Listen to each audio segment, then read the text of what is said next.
जय जिनेन्द्र। नमो अरिहन्ताणं नमो सिद्धाणं नमो आयर्याणं नमो उवज्जायाणं नमो लोये सव्यसाहूणं। पंच परमेष्ठी भगवान की जय। श्रमण संस्कृति सिद्धांत प्रवेशिका भाग 2। श्रमण संस्कृति स्वाध्याय पाठ्यक्रम, जिसमें प्रथम वर्ष के पाठ्यक्रम में हम सभी सिद्धांत प्रवेशिका भाग 2 यह पुस्तक पढ़ रहे हैं। आइए आज की इस कक्षा में हम पाठ 3 पढ़ेंगे, जिसका नाम है सच्चे देव शास्त्र गुरु। सभी लोग पुस्तक निकाल लें, पेज नंबर 4, सिद्धांत प्रवेशिका भाग 2, पेज नंबर 4, पाठ क्रमांक 3, सच्चे देव शास्त्र गुरु। आज के इस पाठ में हम पढ़ेंगे सच्चे देव, सच्चे शास्त्र और सच्चे गुरु का स्वरूप।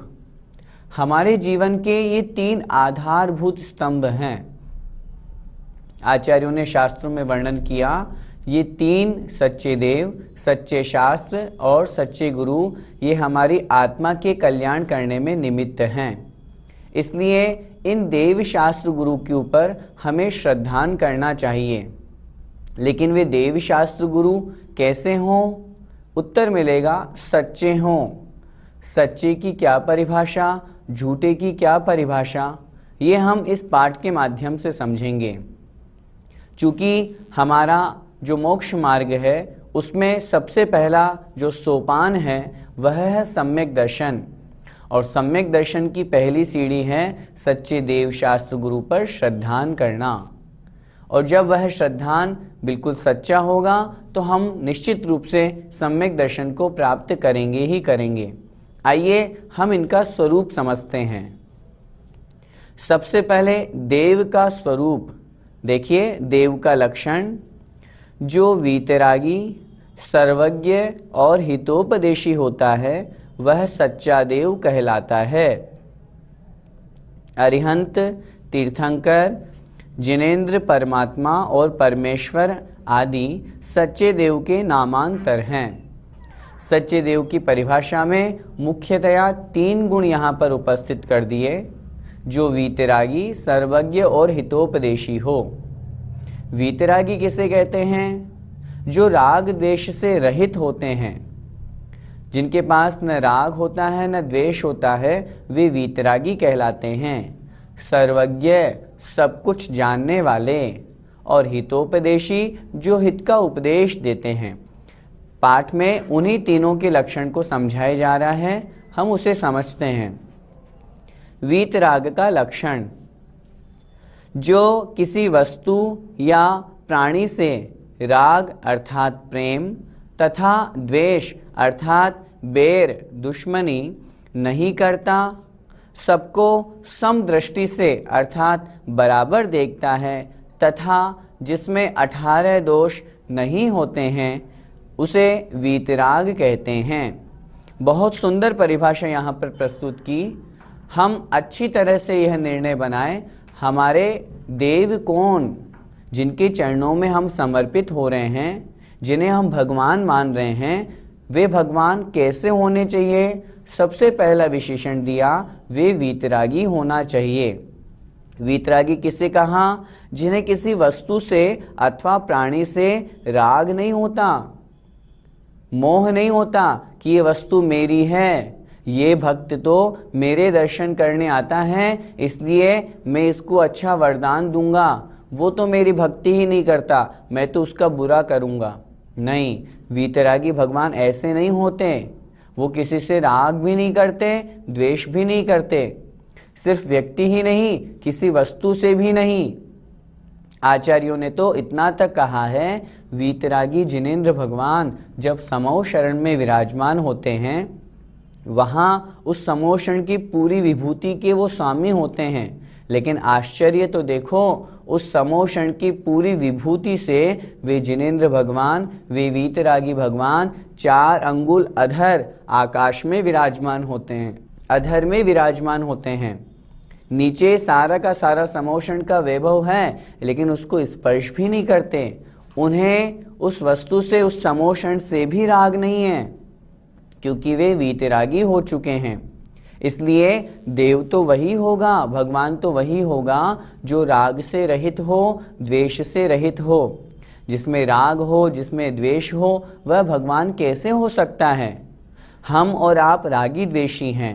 हमारे पास में राग है, तो हम स्वयं विचार करें, हम भगवान हो सकते हैं क्या? नहीं हो सकते। इसलिए जो राग द्वेष से रहित हों तथा जो समदृष्टि रखने वाले हों, किसी के प्रति ऐसा नहीं कि वो हमारी पूजा करता है तो हम उसका काम कर देंगे, वो हमारी पूजा नहीं करता तो उसका काम नहीं करेंगे, ऐसा नहीं करते। जो समान दृष्टि रखते हैं। महत्वपूर्ण बात, जो 18 दोषों से रहित होते हैं, क्षुधा, तृषा, चिंता, अरति, मद, स्वेद आदि 18 दोष आचार्यों ने कहे हैं।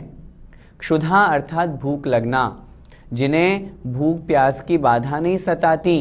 क्यों? वो बाधा मोहनीय कर्म के कारण से सता रही थी, अब वो नष्ट हो गया। अब उन्हें किसी तरह की कोई आपत्ति नहीं, कोई दुख नहीं, किसी तरह का रोग नहीं, किसी तरह का जिनमें दोष नहीं। जो स्वयं भूखे हों, वो क्या भगवान हो सकते हैं? नहीं, कदापि नहीं। भगवान तो क्षुधा, तृषा अर्थात प्यास, इन सभी दोषों से रहित होते हैं, तभी तो हम उन्हें वीतरागी कहते हैं। दूसरा विशेषण उनका दिया सर्वज्ञ। सर्वज्ञ का लक्षण, जो कुछ हो चुका है, अब हो रहा है और जो कुछ आगे होगा, उन सबको प्रत्येक समय जो प्रत्यक्ष जानता है, वह सर्वज्ञ कहलाता है। संसार में ऐसा कोई भी पदार्थ नहीं जिसे सर्वज्ञ नहीं जानता हो। सर्वज्ञ शब्द से अर्थ निकालें। सर्वज्ञ, सर्व मतलब सब कुछ, ज्ञ अर्थात जानने वाले, सब कुछ जानने वाले। 7 तत्व, 9 पदार्थ, जीवादि 6 द्रव्य जो कहे गए हैं, प्रत्येक द्रव्य को और प्रत्येक द्रव्य की प्रत्येक पर्याय को जो जानता है, वह सर्वज्ञ कहलाता है। जो पहले आज से बहुत समय पूर्व, अनादि काल से जो हमारा संसार है, उससे पूर्व भी अनादि, जिसका कोई प्रारंभ नहीं है, तो जो पूर्व में हो चुका, सिर्फ हमारी ही बात नहीं, प्रत्येक जीव द्रव्य की, और प्रत्येक जीव द्रव्य की ही बात नहीं, प्रत्येक पदार्थ की, प्रत्येक द्रव्य की, भूतकाल की, भविष्यत काल की अनंत पर्यायों को जो जानता है, वर्तमान की समस्त पर्यायों को जो जानता है, वही सर्वज्ञ कहलाता है। वास्तव में भगवान उसी की कोटि में वही आ सकता है जो सर्वज्ञ हो। यदि हम अनभिज्ञ को अथवा अज्ञ, अज्ञानी को भगवान मानेंगे, तो फिर हम स्वयं भी तो वही हैं। जिनके ज्ञानावरण, दर्शनावरण कर्म समाप्त हो गया, जिन्हें केवल ज्ञान की प्राप्ति हो गई, वही सर्वज्ञ हो सकते हैं और वही हमारे लिए भगवान हैं। तीसरा विशेषण दिया हितोपदेशी। हितोपदेशी का लक्षण, जो सब जीवों अर्थात प्राणियों को हित का उपदेश देते हों।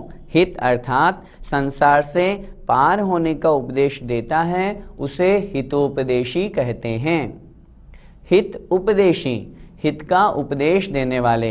हित से तात्पर्य जिससे हमारी आत्मा का कल्याण हो, जिससे संसार से हम पार हों, क्योंकि हम संसार में परिभ्रमण कर रहे हैं, दुखों का अनुभव कर रहे हैं। वे वीतरागी जिनेंद्र भगवान उन दुखों को नष्ट करके स्वयं उन्होंने भी सुख प्राप्त किया, और हम यदि उनका आश्रय लेंगे तो निश्चित रूप से हमें भी सुख की प्राप्ति होगी।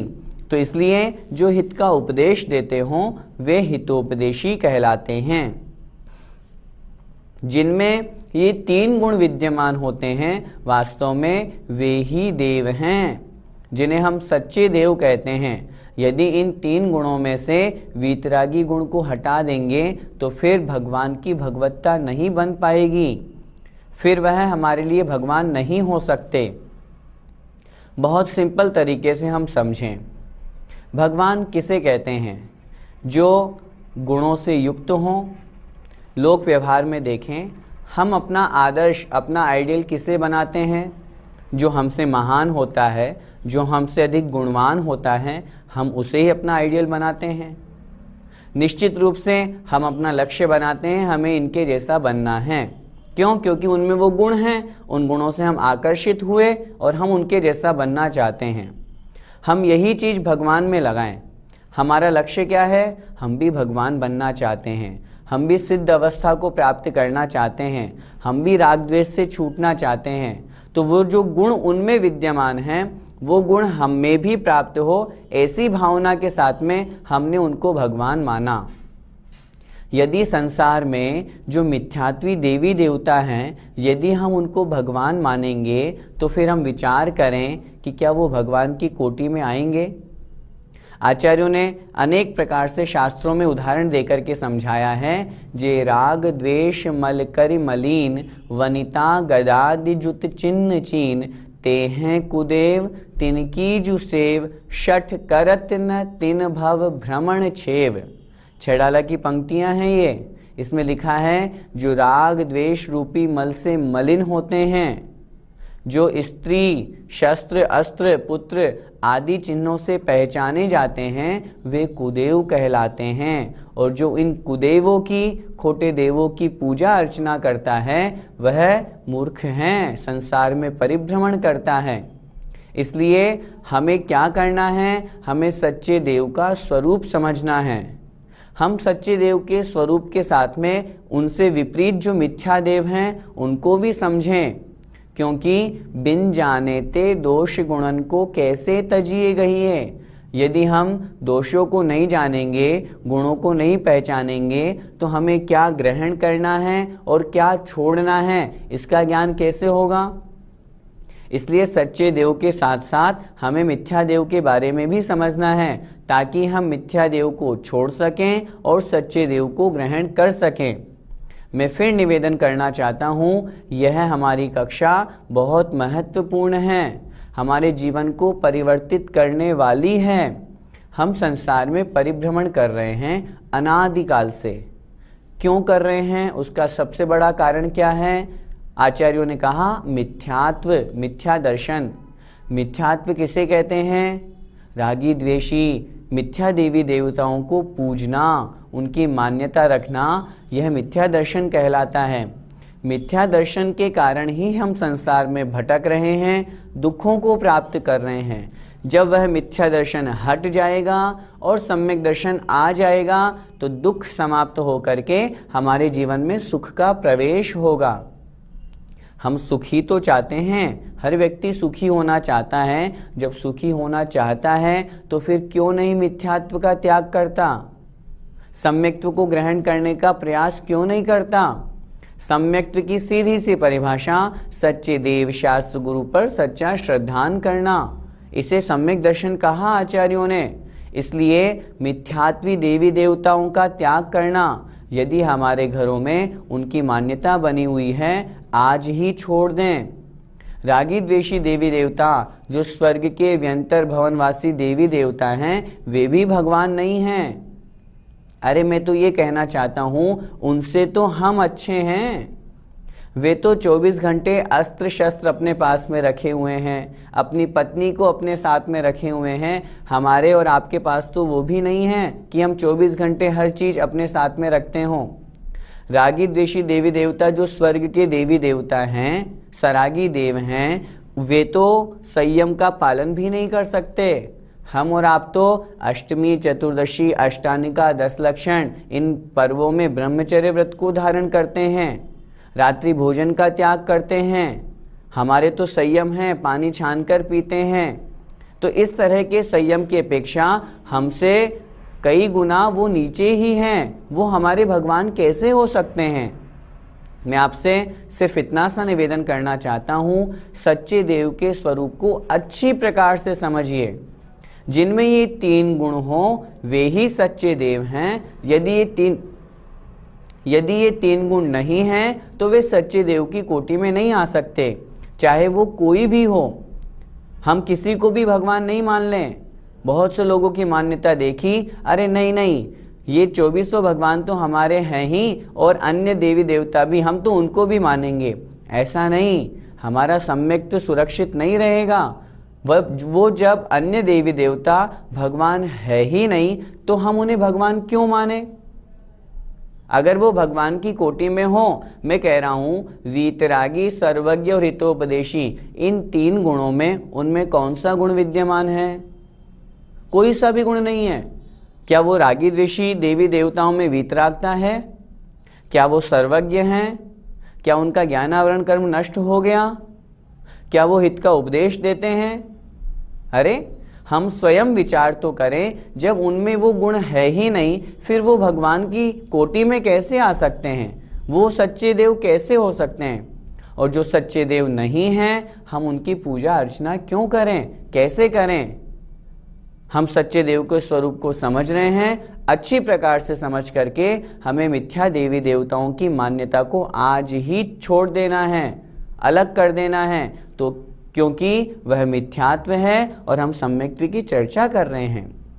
सच्चे देव के स्वरूप के बाद में सच्चे शास्त्र किसे कहते हैं? जो सच्चे देव के द्वारा कहा गया हुआ होता है, जिसमें किसी प्रकार का विरोध नहीं होता है, जो खोटे मार्ग का नाश करता है और जिसके पढ़ने सुनने से जीवों का कल्याण होता है, वह शास्त्र कहलाता है।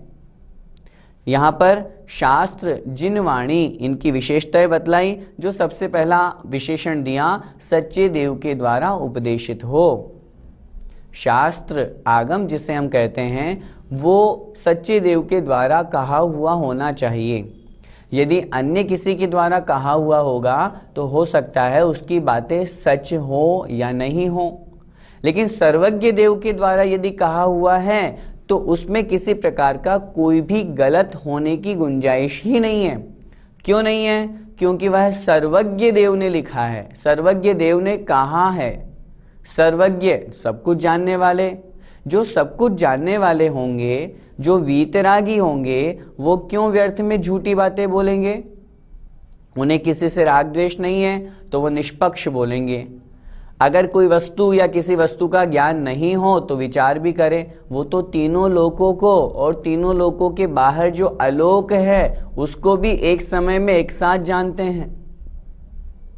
जब ऐसी विशेषताओं से वो युक्त हैं तो फिर वे झूठ कैसे बोल सकते हैं, अन्यथा प्रवर्तन कैसे कर सकते हैं? इसलिए सच्चे जिनेंद्र भगवान द्वारा जो उपदेशित हो, कहा हुआ हो, जिसमें किसी प्रकार का विरोध नहीं हो, अन्य परमत वाले, अन्य परवादी किसी प्रकार का खंडन नहीं कर सकते हो, ऐसे तत्व का प्रतिपादन जिसमें हो, जो खोटे मार्ग का नाश करने वाला हो, जिन शास्त्रों को पढ़ने से हमारी मिथ्या बुद्धि सम्यक रूप परिणत होती हो, जिसके पढ़ने से हमें यह ज्ञान होता हो कि अरे यह मार्ग तो गलत है, यह मार्ग सही है।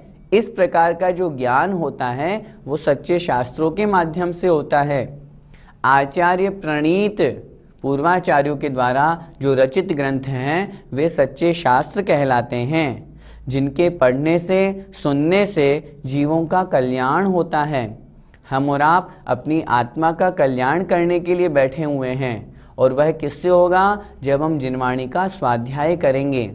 जिनवाणी के नाम, शास्त्र के नाम जिनागम, जिनवाणी, जैन शासन, वीर शासन, भगवद वाणी और सरस्वती आदि सच्चे शास्त्र के नामांतर हैं। ये सच्चे शास्त्र की कोटि में आते हैं। जो सच्चे शास्त्र नहीं हैं, रागादि भाव हिंसा समेत दर्वित त्रस थावर मरण खेत, जहाँ पर रागादि भाव हिंसा का वर्णन हो, जहाँ पर जीवों को मारने रूप द्रव्य हिंसा का वर्णन हो, जहाँ ऐसी क्रियाएं ऐसे कार्य करना बताया गया हो, पशुओं की बलि दो तो देवी खुश हो जाएगी, बताइए क्या वो शास्त्र सच्चा हो सकता है? जो जीवों को मारने का उपदेश दे रहा हो, जो जीवों को कष्ट पहुंचाने के लिए कह रहा हो, वो सच्चा धर्म, सच्चा शास्त्र कैसे हो सकता है? इसलिए जो राग द्वेष से रहित, जो द्रव्य हिंसा भाव हिंसा, हिंसा के त्याग की बात करते हों, पापों को छोड़ने की बात करते हों, जो जीव को कल्याण के मार्ग में लगाते हों, वे ही सच्चे शास्त्र हैं। उन सच्चे शास्त्रों को हमें मानना चाहिए, उनका पठन पाठन करना चाहिए। वास्तव में मैं आपसे यह बात कहना चाहता हूँ क्योंकि आजकल हमारे जैन परिवार में, जैनियों में शास्त्रों को पढ़ने की, स्वाध्याय करने की कमी हो गई है। बहुत से लोग स्वाध्याय नहीं करते, इस कारण से हम भटक जाते हैं, हम समझ नहीं पाते क्या सही है और क्या गलत है। यह जो श्रवण संस्कृति स्वाध्याय पाठ्यक्रम चलाया गया है, इसका उद्देश्य यही है, क्या सही है क्या गलत है हम इसकी पहचान कर सकें। आचार्य प्रणीत शास्त्र जब आपके हाथों में पहुंचेंगे और आप स्वयं पढ़ेंगे तो हमको ज्ञान होगा कि ये सही है, हमें इस मार्ग का अनुसरण करना है। समस्या हमारे सामने, श्रावकों के सामने बहुत बार ऐसी आती है, वो पूछते हैं भैया जी हम किसकी माने? वो महाराज आए थे वो ये कहकर चले गए, वो महाराज आए वो ये कहकर चले गए, आप आए आप ये बता रहे हो, दूसरे भैया आए थे वो ये बताते हैं, हम किसकी माने? मैं उनसे निवेदन करना चाहता हूँ बड़ी विनम्रता के साथ में, आप न मेरी मानो, न किसी दूसरे भैया की मानो, न किसी मुनि महाराज की। आप स्वयं पढ़े लिखे हो, आप शास्त्रों को पढ़ो, जो शास्त्रों में लिखा हुआ हो आप उसकी मानो, क्योंकि आगम के अनुसार ही हम बोलते हैं और अन्य लोग भी यदि उसका प्रवर्तन करके अपनी बात को रखना चाहते हैं तो हो सकता है वो किसी पक्ष का पक्ष ले रहे हों, किसी बात को अपनी पक्ष की अपेक्षा से बोल रहे हों। लेकिन जब हम स्वयं शास्त्रों का अध्ययन करेंगे तो हमें हकीकत पता चल जाएगी। सच्चे शास्त्र का हमने स्वरूप समझा, उस सच्चे शास्त्र के स्वरूप को समझ करके आज ही संकल्प लेकर के प्रतिदिन नए नए ग्रंथों का, एक ग्रंथ का नियम लें, हमें इस ग्रंथ को पूरा करना है, फिर आगे एक और ग्रंथ, फिर आगे एक और ग्रंथ, इस तरह स्वाध्याय का संकल्प बनाएं। अब हम सच्चे गुरु का लक्षण पढ़ते हैं। जो इंद्रियों के विषयों की चाह नहीं रखते, आरंभ नहीं करते, परिग्रह नहीं रखते तथा ज्ञान ध्यान व तप में लीन तथा पापों से दूर रहते हैं, उन्हें सच्चा गुरु कहते हैं। सच्चे गुरु की परिभाषा बहुत अच्छी तरह से समझना है। जो पंचेंद्रिय की विषयों की आशा से दूर रहते हैं, स्पर्शन, रसना, घ्राण, चक्षु और कर्ण, ये 5 इंद्रियां होती हैं। इनके विषय हम पूर्व में पढ़ के आ चुके हैं। जो इन विषयों से दूर रहते हैं, अर्थात इनकी इच्छा होने पर उस रूप परिणति नहीं करते। जैसे गर्मी लगी, अरे अब तो एसी चाहिए, पंखा चाहिए, कूलर चले, नहीं, सच्चे मुनि महाराज ऐसे नहीं होते कि स्पर्शन इंद्रिय ने मांगा एसी पंखा और तुरंत एसी पंखे में बैठ गए। एसी पंखे में बैठने वाले सच्चे गुरु की कोटि में नहीं आ सकते, वो तो 5 इंद्रिय की आशा से दूर रहते हैं। दूसरा विशेषण दिया, जो आरंभ से रहित होते हैं। आरंभ अर्थात हिंसा, क्यों? क्योंकि वो तो महाव्रती हैं, अहिंसा महाव्रत का पालन करते हैं, इसलिए वे स्वयं भी हिंसा नहीं करते, दूसरों को भी हिंसा का उपदेश नहीं देते। कहीं पर हिंसा हो रही हो तो उस हिंसा की अनुमोदना भी नहीं करते। आचार्य भगवान को देखो, कहीं पर भी किसी भी धर्मशाला मंदिर आदि बनवाने की बात करते हैं, मंदिर का उपदेश देंगे, लेकिन कैसे बनाना, क्या बनाना, इसका आशीर्वाद नहीं देते। जो परिग्रह से रहित होते हैं, जिनके पास तिल तुष मात्र भी परिग्रह नहीं होता। तिल तुष का मतलब तिल में से तेल निकलने के बाद में जो छिलका बचा, उस छिलकों को कहते हैं तुष। आचार्य कुंद कुंद स्वामी महाराज ने लिखा, जो तिलतुष मात्र भी परिग्रह नहीं रखते वही सच्चे गुरु की कोटि में आते हैं। अब हम मन में विचार करें, जिनके पास में रुपया पैसा जमीन जायदाद ये हैं, ये परिग्रह हैं, वस्त्र आदि परिग्रह हैं, वो हमारे गुरु कैसे हो सकते हैं? वो सच्चे गुरु की कोटि में कैसे आ सकते हैं? और साथ में लिख रहे हैं, जो ज्ञान ध्यान और तप में लीन रहते हैं, जिनका एक ही कर्तव्य है, एक ही लक्ष्य है, बस जितना हो सके अपने समय को स्वाध्याय में लगाना, शास्त्रों का पठन पाठन करना, जो शास्त्रों में लिखा उसके तदनुरूप आचरण करना और ध्यान और तप में लीन रहना। वास्तव में ये लक्षण जिनमें पाए जाएं वही सच्चे गुरु की कोटि में आते हैं। वर्तमान में अनेक प्रकार के गुरु हमें दिख रहे हैं, जो अन्य रागी द्वेषी हैं, जे राग द्वेष मल करि मलीन, ये सब सच्चे जो ये सब हैं ये खोटे देव का लक्षण है। अपने अंतरंग में जो राग द्वेष आदि भावों को धारण करते हैं और जो बहिरंग में धन संपत्ति रुपया पैसा ऐश्वर्य इन सब से स्नेह करते हैं, इन सब को रखते हैं, वे कुगुरु खोटे गुरु कहलाते हैं। और आचार्यों ने शास्त्रों में उन खोटे गुरुओं को उपल नाव, पत्थर की नाव की उपमा दी। पत्थर की नाव कैसी होती है? जो स्वयं तो डूबती ही है और जो उस नाव में बैठता है उसको भी डुबो देती है। ऐसी होती है पत्थर की नाव। और ये खोटे गुरु जो स्वयं संसारी हैं, जो स्वयं राग द्वेष से युक्त हैं, जो स्वयं संसार में भटक रहे हैं, वे क्या हमें संसार से पार निकालेंगे? इसलिए जो खोटे वेश को धारण करने वाले हैं वे तो सच्चे गुरु हो ही नहीं सकते। और यदि कोई दिगंबर वेश को भी धारण करके गलत आचरण करता है, राग द्वेष से युक्त होकर के रुपया पैसा लेता है, देता है, परिग्रह पैसा रुपया मोबाइल आदि अपने पास में रखता है, तो फिर वह सच्चे गुरु की कोटि में नहीं आ सकता। जो आचार्य की आज्ञा में नहीं चलता, अकेला विहार करता है, वो भी सच्चे गुरु की कोटि में नहीं आ सकता। हम सभी सच्चे देव, सच्चे शास्त्र और सच्चे गुरु के स्वरूप को अच्छी प्रकार से समझें। इस कक्षा में हम ये इसलिए पढ़ रहे हैं ताकि हमारी मान्यता सच्ची बने, सही बने, सम्यक दर्शन से युक्त होकर के बने। सच्चे गुरु के क्या नामांतर हैं? उन्हें हम ऋषि, मुनि, यति, तपस्वी, योगी, साधु और दिगंबर आदि गुरु के नामांतर हैं। इन नामों से भी हम उनको जान सकते हैं। अलग अलग विशेषताओं से सहित यहाँ पर उनके नाम बताए गए हैं। जैसा कि हम जानते हैं, दिक अंबर दिशाएं ही जिनकी वस्त्र हैं, जो नग्न होते हैं, 28 मूल गुणों का पालन करते हैं, पिच्छी कमंडल जिनके पास में होते हैं, वे सच्चे मुनि महाराज कहलाते हैं। यदि 28 मूल गुणों में से एक भी मूल गुण कम हुआ तो वह सच्चे गुरु की कोटि में नहीं आ सकता। इसलिए अच्छी तरह से हमें सच्चे गुरु के स्वरूप को समझकर हमें अपने जीवन में गुरु बनाना चाहिए। एक छोटा सा उदाहरण हम समझें। हम जब बाजार से कुछ सामान लेकर के आते हैं, गर्मी के दिनों में हम मटकी लेकर के आते हैं, तो उस थोड़े से 10-15 रुपए की मटकी को भी हम ठोक पीट करके लाते हैं कि सही है कि गलत है। विचार करो, हमने अपना जीवन जिनके चरणों में समर्पित किया है, जिन्हें अपना गुरु माना है, क्या हम उनको अच्छी तरह से समझेंगे नहीं? क्या हम उनको इस तरह से विचार नहीं करेंगे कि हमने अपनी जीवन नैया किनके चरणों में समर्पित कर दी, वो सही है या गलत है? इस बात का विचार भी तो होना चाहिए। इसलिए अपने जीवन में अच्छी तरह से गुरु का स्वरूप समझें और गुरु का स्वरूप समझ करके अपना जीवन गुरु के चरणों में समर्पित करें। ऐसे हर किसी को ही गुरु नहीं बना लेना चाहिए।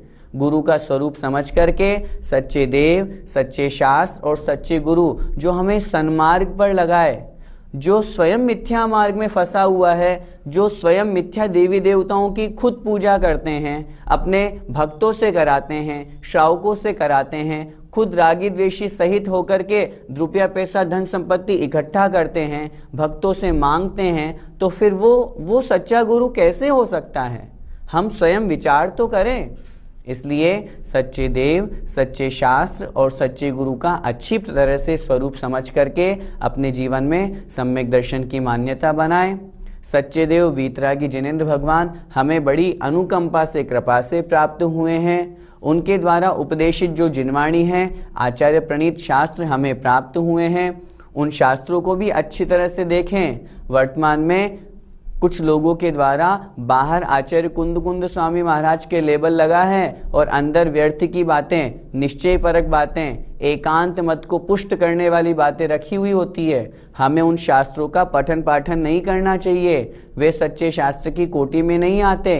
सच्चे शास्त्र की कोटि में तो वे ही आएंगे जो अनेकांत रूप गुण से विभूषित हों, जिसमें निश्चय और व्यवहार दोनों का समान रूप से वर्णन किया, जो आचार्य प्रणीत हो। आचार्य प्रणीत जिनका अर्थ किया हुआ हो यथावत, जैसा आचार्य भगवान का भाव था, वे ही सच्चे शास्त्र होते हैं। और बड़ी अनुकंपा से हमें आचार्य भगवान विद्यासागर जी महाराज जैसे महान मुनि महाराज सच्चे गुरु के रूप में प्राप्त हुए हैं। अपने इस जीवन को हमें सार्थक बनाना है, अपनी इस मनुष्य पर्याय को हमें सार्थक बनाना है, तो सच्चे देव, सच्चे शास्त्र और सच्चे गुरु पर श्रद्धान करके सम्यक दर्शन को मजबूत करें।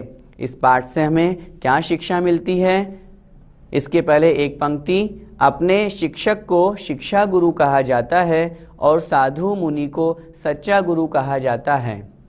शिक्षा, इस प्रकार सच्चे देव शास्त्र गुरु का स्वरूप जानकर सदा ही उनकी भक्ति, पूजा और सेवा करनी चाहिए।